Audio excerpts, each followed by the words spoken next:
오늘의 주요 뉴스입니다. 서울과 수도권을 포함한 서쪽 지역에 폭염이 이어진 오늘 동해안 일대엔 폭우가 쏟아졌습니다.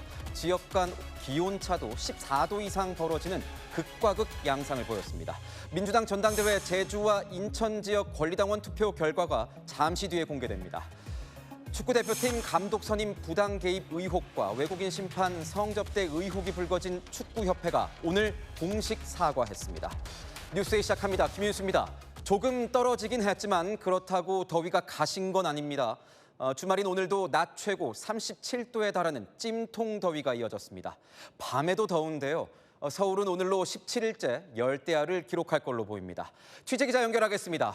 자, 김세인 기자, 오늘 밤도 여지없이 더운 거죠? 네, 지금 서울의 온도가 32도를 넘었습니다. 오늘 밤도 열대야가 예상되는데요. 제가 지금 나와 있는 이 용산구, 3일째 밤 최저 온도가 30도로 웃돌며 초열대야가 나타나고 있습니다. 주민들은요, 자기만의 더위 나는 방법을 찾고 있습니다.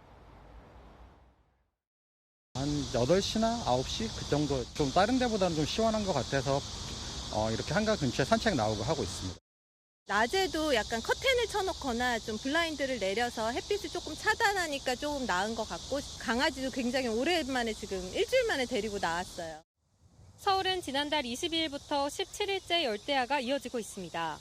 어젯밤 최저 기온이 30도 이상 기록한 곳은 동작과 영등포가 30.3도, 용산이 30.1도 등 모두 5곳이었습니다. 그제보다 한 곳 더 늘어난 겁니다. 전국 열대야 평균 일수도 13.7일을 기록해 역대 가장 깁니다. 당분간 열대야가 계속될 것으로 보여 격차는 더 벌어질 전망입니다. 서울은 오는 18일까지 일 최저 기온이 25도 밑으로 떨어지지 않는 상황으로 현재 예보되어 있는데요. 앞으로 최소 열흘간은 잠 못 드는 서울의 밤이 계속될 걸로 내다봤습니다. 지금까지 이촌 한강공원에서 전해드렸습니다. 그런데 오늘 우리나라 동쪽, 이 강원 동해안 지역에는 많은 비가 내렸습니다. 시간당 최대 80mm에 달하는 폭우가 쏟아지면서 호우특보까지 발효됐습니다. 조현진 기자가 보도합니다. 도로가 순식간에 물바다가 됐습니다. 차량들은 물살을 헤치며 겨우 빠져나갑니다. 야, 이거 뭐야? 좌회전해서 가야겠다. 높은 데로 가야겠다. 난리다 저 앞에 지금. 강원 동해안에 많은 비가 내린 가운데 강릉시 용강동엔 오전 한때 시간당 82.4mm의 극한 호우가 쏟아졌습니다. 소방당국엔 폭우 관련 신고가 20건 넘게 접수됐습니다. 폭우가 막 쏟아져서 진짜 물살이 엄청 세게 내려가고 있었어요. 앞이 너무 안 보였죠? 와이퍼를 최대로 하고 다녔으니까요. 강릉 시내 도로 곳곳이 침수되고 비바람에 주택가 담벼락이 무너지기도 했습니다. 다행히 인명피해는 없었습니다. 빗길 고속도로를 달리던 차량 5대가 추돌해 3명이 다쳐 병원에 옮겨졌습니다. 백담사 인근 계곡에선 피서객 7명이 불어난 물에 고립됐다 구조되기도 했습니다. 현재 강원 강릉과 동해, 경북 울진과 포항 등 동해안 일대엔 호우특보가 발효 중입니다. 모레 오전까지 강원 동해안과 산지엔 최대 150mm의 비가 예보됐습니다. 강한 비가 올 것으로 예상되는 만큼 계곡과 하천 등 위험 지역 접근을 삼갈 것을 당부했습니다. 파도도 강하게 일고 있습니다. 강원 동해안과 제주 바다에 풍랑특보가 내려지면서 해수욕장 출입이 통제됐습니다. 채널A 뉴스 조현진입니다. 반면 남부지방은 극심한 가뭄에 말라가고 있습니다. 저수지마저 쩍쩍 갈라진 바닥을 드러내면서 농민들의 가슴도 타들어가고 있습니다. 보도에 홍진우 기자입니다. 저수지 바닥이 드러났습니다. 어선들은 진흙탕에 빠진 채 방치돼 있습니다. 550만 톤 넘는 물을 담는 대형 저수지이지만 한 달 넘게 이어진 가뭄에 저수율은 40% 아래로 떨어졌습니다. 수생식물인 연꽃이 자라는 곳도 메말라 끝부분이 그대로 드러나 있습니다. 하늘만 쳐다보고 있는 이런 심정입니다. 제발 좀 해소 좀 됐으면 좋겠습니다. 갈망합니다. 정말 갈망합니다. 인근 밀양의 상황은 더 심각합니다. 저수지는 바닥을 드러낸 지 오래. 노는 거북이 등처럼 쩍쩍 갈라져 흙먼지가 날립니다. 이 지역 농업용수 저수율은 26.4%까지 떨어지면서 가뭄 비상 대응 단계는 최고 수준인 심각 단계로 격상됐습니다. 너무 안타깝습니다. 이거 뭐 기후제를 지내든지 뭐 좋은 방법을 찾아야 되겠습니다. 경남 18개 시군 전체 저수율도 35.9%로 평년 대비 절반 수준에 그칩니다. 이런 가운데 계속되는 폭염에 과수들이 햇빛에 데여 화상을 입는 피해가 속출하고 있습니다. 폭염에 지쳐 폐사한 가축도 90만 마리가 넘는 등 피해 규모는 눈덩이처럼 불어나고 있습니다. 채널A 뉴스 홍진우입니다. 자, 김태욱 차장 나왔습니다. 앞서 리포트 보신 것처럼 오늘 서쪽은 폭염, 동쪽은 폭우 이렇게 극명하게 갈렸습니다. 맞습니다. 서울 덥다고 강릉에 있는 지인에게 이야기를 했더니 비바람 부는 영상을 찍어서 보내주더라고요. 그만큼 차이가 컸습니다. 이 지도를 한번 보시면은요, 이 태백산맥을 중심으로 왼쪽, 그러니까 서울 등 서쪽 지역은 붉은색, 딱 봐도 더워 보이죠. 네. 그리고 오른쪽, 동쪽 지역은 지금 주황색입니다. 확실히 좀 연합니다. 연하네요. 네, 낮 3시 기준 서울은 36.8도였고 강릉은 22.1도였습니다. 14.7도 차이가 날 정도로 동서간 기온차가 극명했습니다. 오늘 강릉에 비가 좀 내린 게 어떤 영향이 좀 있었나요? 맞습니다. 다만 비가 온다고 무조건 기온이 크게 떨어지는 건 아닙니다. 비의 양과 지속 시간이 중요한데요. 수도권에도 오늘 소나기가 내렸지만 양이 많지 않았습니다. 그러다 보니까 오히려 습도가 높아졌고 후텁지근했습니다. 반면 강릉에는 시간당 70mm에 달하는 강한 비가 내렸습니다. 구름이 햇빛을 차단을 하고 그리고 이 많은 비들이 지면에 열을 식혀준 겁니다. 당분간 동쪽 지역은 비가 이어지면서 서쪽보다 훨씬 선선하겠습니다. 동쪽과 서쪽이 이렇게 기온차가 나는 이유는 뭔가요? 바로 강한 동풍과 팬 현상 때문입니다. 이 영상 한번 보시면요, 한반도 아래쪽에 태풍 돌핀이 있고요, 한반도 위쪽에 북태평양 고기압이 위치해 있습니다. 이 두 기압계의 영향으로 우리나라에 강한 동풍이 불고 있는 건데요. 현재 해수면이 뜨겁게 달궈져 있는 상황이잖아요. 이 동풍이 습기를 머금고 태백산맥을 만나게 되면 이 동쪽과 서쪽의 날씨가 완전히 달라지게 되는 겁니다. 동쪽에는 비를 뿌리고요. 수증기를 잃은 공기가 이 산맥을 넘어서 내려오면서 건조해지고 기온은 더 오르게 되는 겁니다. 이른바 팬 현상이죠. 그렇군요. 그러면 앞으로 이 날씨는 어떻게 되는 겁니까? 네, 당분간 이런 동서간 날씨 차이는 이어질 것으로 보입니다. 동쪽 지역은 내일과 모레 오전까지 비가 내리는 곳이 있겠고요. 낮 기온도 24에서 25도 안팎에 머물겠습니다. 반면 서울을 비롯한 서쪽 지역은 내일과 모레 오늘보다 3도에서 4도 정도 낮아지겠지만 다음 주 13일 전후까지는 폭염특보 수준의 더위가 이어질 것으로 보입니다. 네, 잘 들었습니다. 경제산업부 김태욱 차장이었습니다. 어제 저녁 퇴근길이었습니다. 서울 한복판에선 이 마을버스가 상가로 돌진하는 사고가 발생했습니다.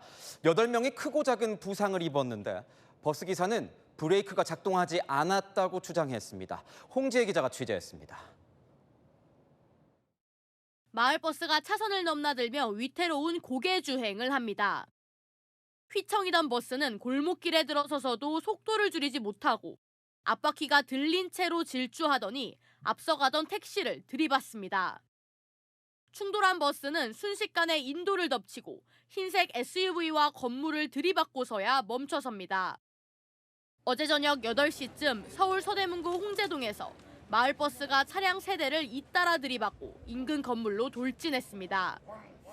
이 사고로 전봇대가 쓰러졌고 인도를 걷던 행인이 크게 다쳤습니다. 버스가 얼마나 세게 가는지 굉장히 빠른 속도로 저쪽으로 좌회전을 하더라고요. 사고가 난 현장은 현재 통제선이 쳐졌습니다. 유리창은 산산조각이 났고요. 철문은 휘었습니다. 버스 승객 등 7명은 가벼운 부상을 입었습니다. 70대 남성 버스 운전자는 경찰 조사에서 1차 사고가 났을 때부터 브레이크가 작동하지 않았다고 진술한 것으로 전해졌습니다. 조사 결과 운전자가 음주나 약물을 투약한 정황은 나오지 않은 걸로 알려졌습니다. 경찰은 버스 블랙박스 등을 토대로 정확한 사고 원인을 조사 중입니다. 채널A 뉴스 홍재입니다. 감방이 호텔이냐는 거센 비판 여론에 결국 교도소 에어컨 설치 사업은 무산됐습니다. 국민 세금으로 범죄자들에게 이런 편의까지 봐주는 건 부적절하다는 건데 애꿎은 교도관들에게 그 불똥이 튀었습니다. 박건영 기자의 보도입니다. 지난 6월 법무부가 구치소와 교도소 등 교정시설에 에어컨을 설치하는데 예산 12억 원을 배정했다는 소식에 여론은 냉담했습니다. 범죄자에게 에어컨까지 틀어줘야 하냐는 지적이었습니다. 수감자가 있는 거실이 아니라 교도관들이 근무하는 복도에 설치한다는 계획이었지만 반대 여론이 거세자 결국 무산됐습니다. 창문이 없는 교도소 복도 온도는 35도 안팎입니다. 보호장구를 착용하면 체감 온도는 더 올라갑니다. 교도관들이 할 수 있는 거라곤 얼린 생수를 마시거나 찬물로 세수하는 정도입니다. 진짜로 너무 덥다 보니까 어쩔 수 없이 화장실 같은 데 들어가면 물은 나오잖아요. 수를 좀 하고 머리에 물도 좀 눕혀가면서 이렇게 근무를 하고 있습니다. 공기순환도 제대로 되지 않다 보니 습도가 높아 금방 찜통 같은 열기가 번집니다. 진짜 습한데 섭섭한데 환기시설도 잘 갖춰져 있는 건물이 많지 않다 보니까 비닐하우스 안에 있다고 생각하시면 될 것 같습니다. 근무를 마친 교도관들의 근무복은 땀으로 흠뻑 젖게 일쑤입니다. 최근 폭염이 이어지면서 온열 질환을 호소하는 교도관들도 생겨납니다. 여름철 되면 이제 서로 예민해지고 하다 보니까 수용자 간 폭행 사건 사고도 많이 일어나고 더위랑만 싸우다가 서로 싸우는 거 말리다가 업무가 끝나는 느낌이라서 범죄자 편의를 제공하지 말라는 여론으로 인해 교도관들까지 냉방 사각지대에 놓이고 있습니다. 채널A 뉴스 박건영입니다. 이번엔 이렇게 고생하는 교도관들 얼굴에 먹칠을 한 강큰 교도관의 어이없는 비행을 전하겠습니다. 조폭 출신 수형자에게 뒷돈을 받고 햄버거며 불닭소스며 이 교도소 반입이 불가한 음식과 물품들을 제공한 이른바 집사 교도관이 법의 심판을 받았습니다. 김재혁 기자가 보도합니다. 법원은 최근 구치소 수감자로부터 뇌물을 받고 편의를 제공한 교도관에게 징역 7년을 선고했습니다. 이 교도관은 지난 2021년부터 조직폭력배 출신 수감자의 편의를 봐주는 대가로 금품을 수수한 혐의를 받습니다. 수감자가 변호인 접견을 통해 원하는 품목을 메모로 건네면 변호사가 교도관에게 전달하는 수법이었습니다. 이 교도관은 외투나 가방에 물품을 숨겨 반입했는데 티셔츠부터 햄버거, 불닭소스까지 품목도 다양했습니다. 교정 공무원이 사실상 수감자 심부름꾼 역할을 한 겁니다.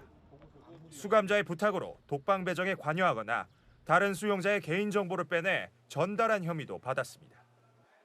교도관은 편의 제공 대가로 호텔 비용과 유명 브랜드 신발, 고급 양주 9병, 현금 등 총 7천만 원대 금품을 수수한 걸로 조사됐습니다. 재판부는 이 교도관이 적극적으로 뇌물을 요구하고 수감자에게 음식과 의류를 반입해줬다며 교정 공무원에게 요구되는 최소한의 준법 의식마저 저버렸다고 지적했습니다. 뇌물을 건넨 수감자에겐 징역 2년, 범행을 도운 변호사에겐 징역 1년을 선고했습니다. 채널A 뉴스 김재혁입니다. 사건을 보다 시작하겠습니다. 사회부 서상희 사건팀장 나와 있습니다. 첫 번째 사건 보겠습니다. 새벽에 회사를 찾은 남성, 이건 무슨 내용인가요? 퇴사자였는데요. CCTV를 보면 이 남성 수상한 게 한두 군데가 아니었습니다. 영상을 보시죠. 새벽 1시입니다. 회사 엘리베이터를 탄 남성 양손이 비어있죠. 사무실로 들어갔다가 나오더니 고가의 의류를 가득 안고 있습니다. 자세히 보시면요. 손목도 달라졌습니다. 아까는 없었던 시계가 채워져 있습니다. 또 다른 날 역시 새벽입니다. 왼손에 빈 쇼핑백을 들고 있는데요. 사무실에 들어갈 때 텅 비어있던 저 쇼핑백 나올 땐 가득 차 있었습니다. 알고 보니 이 남성 이미 회사를 퇴사한 상태였는데요. 회사 대표 수행기사였던 점을 이용해 마스터키로 대표 집부터 회사 창고를 들여들었는데 의류, 시계, 카메라, 컴퓨터 1억 5천만 원 상당을 훔쳤습니다. 대구까지 도주했지만요. 결국 버스 터미널에서 붙잡혔습니다. 다음 사건 보겠습니다. 아기가 숨을 쉬지 않는 상황이었나요? 네, 긴박한 상황이었는데요. 15분이 한 생명을 살렸습니다. 영상을 보시죠. 차량 피하해주세요. 신성하게 송주입니다. 구급차 안 태어난 지 이틀밖에 되지 않은 아기가 있습니다. 호흡이 급격하게 나빠져서 한시라도 빨리 상급병원으로 가야 하는데요. 그런데 퇴근길 도로가 지금 보시는 것처럼 차들로 꽉 막힌 상황입니다. 경찰이 긴급 에스코트에 나섭니다. 그 순간 이 사이렌 소리를 들은 운전자들이 약속이라도 한 듯 오른쪽으로 왼쪽으로 차를 움직이면서 길을 열어줍니다. 터널도요, 교차로도요, 멈추지 않고 달립니다. 평소 50분 넘게 걸릴 거리인데 15분 만에 병원에 도착한 덕에 아기는 무사히 치료를 받을 수 있었습니다. 정말 다행입니다. 네. 자, 다음 사건 보겠습니다. 택배 차량이 갑자기 후진을 했어요. 왜죠? 네, 택배 기사가요, 범죄 현장을 목격했기 때문입니다. 영상을 보시죠. 차량 블랙박스인데요. 오른쪽 정장을 입은 남성과 어르신이 아주 잠시 지나쳐 갑니다. 얼핏 보면 평범해 보이는 장면이죠. 그런데 택배 기사는요, 이 장면을 그냥 넘기지 않았습니다. 잠시 차를 멈추고요. 결국엔 저렇게 후진까지 합니다. 대체 뭘 본 걸까요? 어르신은요, 초조한 표정으로 남성에게 뭔가를 건네고 있습니다. 택배 기사 순간 보이스피싱이다 직감했습니다. 112 신고를 했고요. 경찰은 남성이 탄 택시를 추적해 보이스피싱 조직원을 현장에서 붙잡혔습니다. 다음 사건 보겠습니다. 모터보트에서 사고가 났나 보군요. 맞습니다. 일가족이 탄 보트가 뒤집히는 사고가 있었습니다. 해경대원들이 바다로 뛰어듭니다. 거센 파도를 뚫고요. 밧줄에 의지해 인명 구조 활동을 벌이는데요. 여수의 오동도 바다에서 모터보트가 뒤집혔습니다. 안타깝게도 한 명이 숨졌고요. 실종된 한 명을 찾기 위한 수색이 이어지고 있습니다. 네, 여기까지 듣겠습니다. 서상희 사건 팀장이었습니다. 지금 이 시각 서울 신촌 한복판에선 물총놀이 축제가 한창입니다. 열대야를 날려보낼 수 있을까요? 취재기자 연결하겠습니다. 자, 오세정 기자, 좀 시원한가요? 어때요?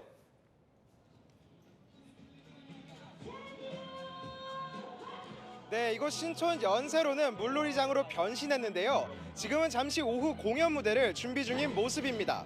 아직 더위가 누그러지진 않았지만 물총을 쏘며 몸을 적시다 보면 한낮 더위가 날아가는 기분입니다.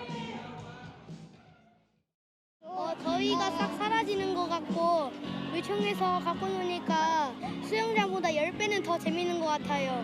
물총으로 쏴왔는데 거의 더위를 날리긴 하는데 바람 불어서 추워졌어요. 경쾌한 음악이 울려 퍼지는 거리에서 참가자들은 서로 물총을 쏘며 즐거운 주말을 보냈습니다.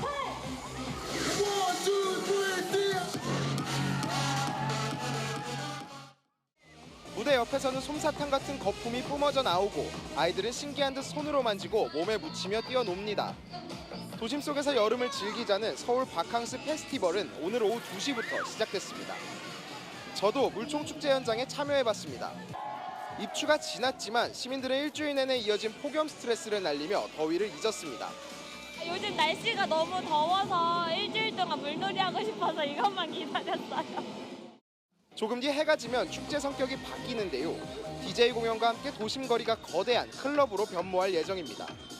축제는 내일까지 이어지는데 주말 동안 신촌 연세로 일대는 교통이 통제되고 버스도 임시 우회 운행할 예정입니다. 지금까지 신촌 연세로에서 전해드렸습니다. 트럼프 대통령이 추진한 이 백악관 연회장 공사에 제동이 걸렸습니다. 대통령은 백악관의 소유주가 아닌 임시 세입자일 뿐이라서 연회장을 짓고 말고 할 권한 자체가 없다는 겁니다. 사법부의 이딴 브레이크에 지지율마저 깎이고 있지만 정작 트럼프 대통령 남탓부터 했습니다. 뉴욕에서 백승우 특파원이 보도합니다. 트럼프 대통령의 수건 사업인 백악관 동관 연회장 공사에 또 제동이 걸렸습니다. 워싱턴 연방순회 항소법원은 내셔널 트러스트가 낸 공사 중단 요구 소송에서 원고 승소 판결을 내렸습니다. 공사 규모가 커 의회의 승인이 필요하다는 이유입니다. 1심에 이어 또 반대에 직면한 트럼프 대통령은 정치적 판결이라며 대법원 상고 방침을 밝혔습니다. 지난 6월엔 국립공연예술센터인 케네디 센터에 자신의 이름을 붙였다가 연방법원이 이름이 붙은 시설물을 모두 철거하라는 결정을 내리기도 했습니다. 이러한 법원의 결정은 최근 여론조사에서 국정 수행 지지도가 30%대로 주저앉고 공화당의 중간선거 전망까지 악화되는 상황을 잘 반영하고 있습니다. 그러자 트럼프 대통령은 공화당을 향한 유권자들의 불만을 인정했습니다. Because a lot of them are very angry at Republicans, to be honest with you. Why is that? I don't know. 하지만 자신을 향한 불만은 아니라고 선을 그었습니다. They're not angry at me, but they are angry at Republicans. Areas that are basically Democrat, but they're Trump. CNN은 트럼프 대통령이 내놓은 선거 전망 중 가장 경솔했다면서 공화당원들이 머리를 쥐어뜯을 것이라고 비판했습니다. 뉴욕에서 채널A 뉴스 백수우입니다. 이란의 새 최고 지도자인 모즈타바는 취임한 지 5개월이 지난 지금도 두문불출하고 있습니다. 해외 치료설에 의식 불명설까지 돌았는데 현재 건강 상태가 매우 위중해서 언제 사망해도 놀랍지 않다는 이란 수뇌부발 보도가 나왔습니다. 김지윤 기자입니다. 지난 3월 취임 이후 모습을 드러내지 않고 있는 이란의 최고 지도자 모즈타바 하메네이. 이란의 한 반정부 매체는 복수의 소식통을 인용해 모즈타바가 매우 위독한 상태이며 내각 인사들과 전혀 접촉하지 않고 있다고 보도했습니다. 한 소식통은 조만간 순교 소식이 들리더라도 전혀 놀랍지 않을 상황이라고 분위기를 전했습니다. 지난 2월 미국 공습 당시 다친 걸로 알려진 모즈타바는 이후 공개 석상은 물론 음성마저 공개된 적이 없습니다. 지난달 아버지인 하메네이의 장례식에서도 모습을 드러내지 않았습니다. 최근 이란 대통령이 모즈타바와의 소통이 어렵다고 발언한 것도 건강 이상설에 불을 지폈습니다. امکان ارتباط با ایشون الان خیلی سخته. ولی به هر حال بودنش نقطه قوت بسیار بالایی است برای ما. 모스타바의 건강 이상설이 호르무즈 해협 문제 해결에 걸림돌이 될 거란 관측이 나옵니다. AP통신은 이란과 오만의 호르무즈 해협 재개방 협상이 최근 초안 작성까지 마쳤고 모스타바의 최종 승인만 남았다고 보도했습니다. 최고 권력자의 부재가 호르무즈 해협과 원유 공급을 둘러싼 불확실성을 다시 키울 수 있다는 우려가 나옵니다. 채널A 뉴스 김지윤입니다. 영국의 유명 여배우가 교통사고를 당해서 죽다가 살아났습니다. 겨우 목숨을 구한 그녀가 한 말, 한국차 덕분에 살았다였습니다. 무슨 일이 있었던 건지 정윤아 기자가 보도합니다. 영국 배우 미니 드라이버가 목 보호대를 한 채 침대에 누워 있습니다. 최근 동료 배우가 모는 차를 타고 프랑스 시골길을 가다 다른 차량과 교통사고가 난 겁니다. 사고 당시 충격이 상당했다며 사고 차량 사진도 공개했습니다. 앞부분은 심하게 부서졌지만 탑승 공간은 비교적 형태를 유지한 모습입니다. The kind of 360-degree airbags are what saved our lives. 타고 있던 차량은 한국차였습니다. I need to celebrate the car that saved us. I am so grateful to be alive. So, Kia, you are a baller car company. 영화 굿윌 헌팅과 에밀리 파리에 가다로 유명한 미니 드라이버는 자신의 이름을 기아 드라이버로 바꾸겠다고도 할 만큼 감사의 뜻을 전했습니다. 한국차가 대형 사고에서 주목받은 건 처음은 아닙니다. 지난 2021년 골프 왕제 타이거 우즈도 미국 캘리포니아에서 제네시스 GV80을 몰다 차량이 전복되는 큰 사고를 당했습니다. 우즈는 다리와 발목 등에 중상을 입었지만 생명에는 지장이 없었습니다. 당시 차량의 안전성이 큰 화제가 되기도 했습니다. 채널A 뉴스 정윤아입니다. 민주당 차기 지도부를 뽑는 전당대회 순회 경선 2주차를 맞아 오늘 제주와 인천 지역에서 2차전이 벌어졌습니다. 특히 인천의 경우 수도권 표심을 엿볼 수 있는 첫 시험대라서 더 큰 관심을 샀는데 이번엔 누가 웃었을까요? 취재기자 연결하겠습니다. 이혜주 기자, 경선 결과 나왔습니까? 네, 지금 결과가 발표되고 있는데요. 제 뒤로 계속 함성 소리가 들리실 겁니다. 예상보다 연설이 지연되면서 발표 시간도 늦춰진 건데요. 지난주 충청 부의경 순회 경선까지는 0.99%포인트 차로 정청래 전 대표가 김민석 전 국무총리를 근소하게 앞서고 있습니다. 송영길 의원은 이재명 정부 시대에 당대표 연임은 필요 없다며 정 전 대표를 겨냥했습니다. 나올 일이 없다니까 연임할 필요가 없다고. 다 알아서 한다니까 우리가 이제. 필요 없어요. 도 검찰개혁에서 뼈 해장국도 3번 끓이면 물도 안 나옵니다. 김 전 총리는 화합 의지를 다졌지만 정 전 대표는 김 전 총리를 직격했습니다. 당대표가 되면 그 기간에 있었던 저 자신의 격정과 분노를 다 내려놓고 그것부터 시작해서 당의 모든 경선 갈등을 완전히 제로로 만들기 위한 노력을 확실하게 시작하겠습니다. 반명, 분열주의, 신천지의 3대 비밀 연합이 이번 전당대회의 본질이라면서요. 이거는 덮어두는 겁니까? 뻔뻔합니다. 어찌 지고 빠집니까? 이제는 효과를 다 봤습니까? 표만이 얻으셨습니까? 오늘 제주와 인천 권리당원 선거인단 수는 총 10만여 명으로 전체 선거인단의 약 6.6%인데요. 결국 다음 주 호남과 서울 경기가 핵심 승부처가 될 전망입니다.